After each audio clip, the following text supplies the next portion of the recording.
Mga Lods, tara po, magluto tayo ng pork dinuguan. Simulan na po natin ang paggigisa. Ilagay na po natin ang bawang, sibuyas,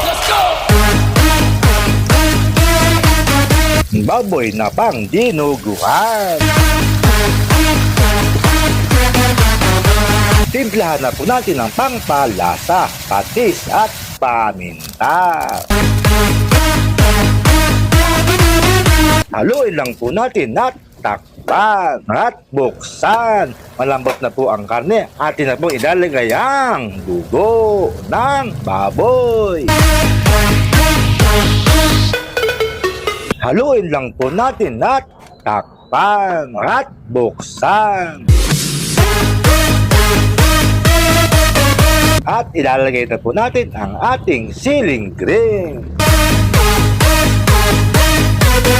At takpan at buksan. Nakaluto na po, pork dinuguan.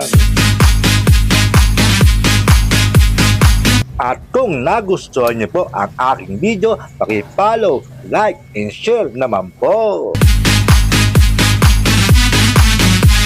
Thank you po sa panonood. God bless po. Bye-bye!